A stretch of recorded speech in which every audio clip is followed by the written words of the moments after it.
Hey everybody, IronObie here, and we're starting this entire series leading up with only 2 weeks left to Witch Queen. I thought I'd do a series of videos to break down the various aspects of the Vidoc we just saw.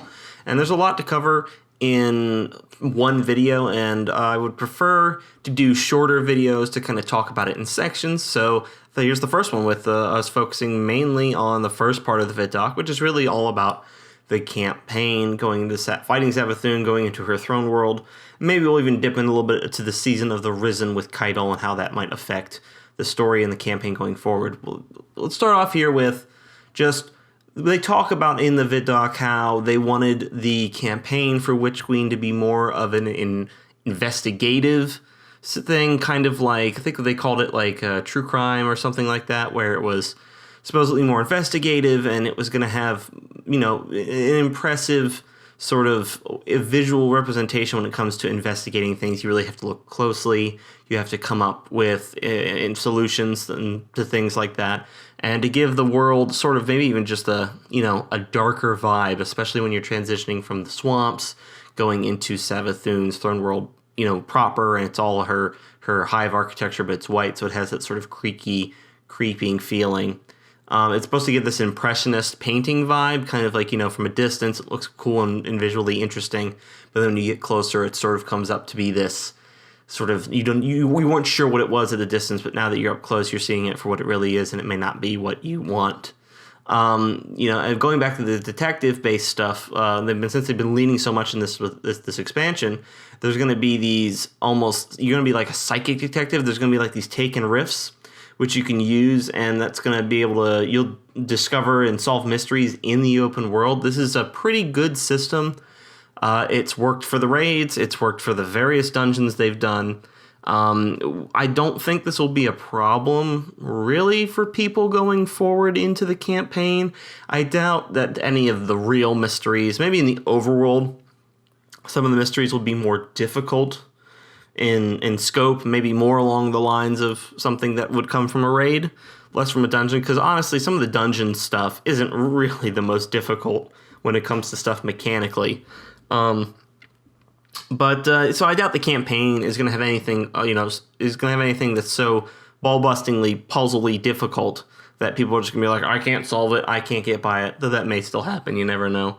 I expect stuff in the overworld, the overthrown world for Savathun in the swamps and her castle, to have maybe more of the exploration vibe, and those puzzles will probably be more difficult, purely because, again, they've not been the most difficult between the dungeons, but the raids have been a little bit more tricky. I don't think we'll get anything like super crazy like the vault from Last Wish or anything like anything like Riven in a boss fight. Like, I doubt there's going to be anything like that, but it would be nice actually to have some campaign encounters that actually require you to actually solve sort of a puzzle while finding a boss on the fly. That would be kind of fun for fire teams. That could be something interesting that usually it's content that's reserved for dungeons or raids, and see it in the campaign would be nice. We branch out and see, maybe people who don't generally do raids can see that kind of content in just the single player, and I think that'd be great, or when they're teaming up with their buddies. Now, we did talk a little bit, and they do mention in the Vidoc legendary difficulty, and you can do this right from the start of the game. It says it's going to be 1360 light. This is probably the way that I'm going to be starting Witch Queen, because I think from get-go I'm going to be playing with a full squad, so it's going to be a 3-man team. So 1360 light with better loot to help you hit that 1500 soft cap is going to be really valuable for people who just want to push past that initial grind, really get into the weapon customization and the crafting, and really focus on exploring the world and grinding for end game stuff, rather than just kind of doing that like, slowly getting there, getting the blue. Oh, this blue got me a little bit higher, this blue gets me a little bit higher. But most of this stuff is pretty self-explanatory. I don't know how difficult Legendary will be. It's been talks that it'll be really difficult. It'll be if you wouldn't want to do it solo, but it's a challenge. I'm sure someone like Esoteric or something like that is going to do a pretty hefty I soloed all this thing, because he's pretty good at that. So I don't think it'll be too bad. It'll definitely be, I think, the optimal way of doing it with a team. That way you get some real challenge out of the campaign. And if you do it with a team and you get the challenge, you get some bonus loot. So that's always a good thing to have.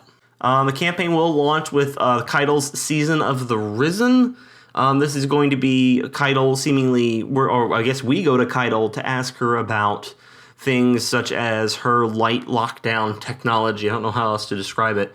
When Zavala was almost assassinated, a Scion used a light restricting device very similar to the way that Gaul shut off the Traveler's light in D2 vanilla campaign. She probably and seemingly has the technology to shut us down, but maybe not in mass, maybe in small scale. Hence the Zavala's ghost being locked out. So Keitel, I like to see that we have Keitel coming back. Like, this is something that Destiny has been getting really good with the story content, but as Bungie's want to do, there are various loose ends that kind of never really get resolved. I mean, a great example is Beyond Light. I mean, we just kind of went to Europa, and we had this whole thing with the Stranger and Anna Bray and their father, and it kind of, I don't know that we ever really resolved that. Like, it's kind of just like, well, we have darkness now, and Deepstone Crypt.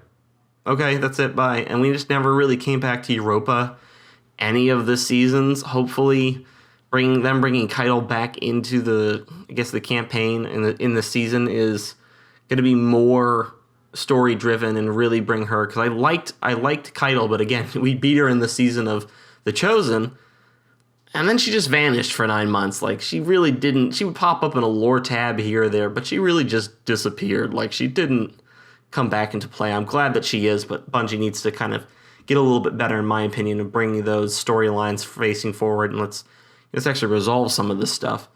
And the last talking point is, I'm actually wondering, with the Hive Guardians becoming as sort of powerhousey as they are, I'm wondering if through the campaign, this is mostly for the campaign, I doubt it would be this way in off campaign content, and your strikes and stuff and your Nightfalls and your Grandmasters are still going to have these things. But Michael, I was always wondering if the Hive Guardians would replace maybe the champion system in some context, because we know that the champions aren't gone. We know that they're not going to be out of the game completely, because we've seen or we've been told about how the artifact has this barrier, overload this. So we know they're not going anywhere, but it would be nice to have the Hive Guardians kind of be the Lucent Brood, kind of be the focal point of the, they're the big bads, they're the champions in this situation, because they have their own suite of mechanics, and they all have, they're using our powers against us. So it's more thematic like that way. Plus, I'm tired of overloads. I'm so tired. I'm just done with overloads, and I don't even want to bother with them anymore. So again, it won't replace them in all content. It would just be nice if the Hive Guardians maybe that's the idea, is maybe the Hive Guardians, if this is going to continue into years going forward, maybe they'll slowly push out the champions. Again, I don't dislike the champion system, but sometimes their mechanics are a little annoying. Like, again, you stun an overload, but it doesn't work, or stasis messes up their whole cycle. It's just, the champions feel like they've worn out their welcome. But again, they're not going anywhere, because we do have we have champion shutdown mechanics in the artifact in Season of the Risen. All right, guys. Well, that's my first segment of the first video of this series. What I'm going to be doing leading up the last 2 weeks up to Witch Queen, where I'm just going to basically again proc out this. Next video will probably be about weapon crafting, or maybe more about Season of the Risen. And there will be, of course, one about exotics and things coming forward in Witch Queen. But this is very exciting. The Vidoc was well done. I am, as always, with every Destiny expansion that's existed, I'm super excited for it. We'll just have to see if Bungie can really stick the landing. And here's hoping they can, because that would be great. And no one wants Bungie to nail it more than me. So, all right, guys, I've been IronObie. I'll see you guys in the next video.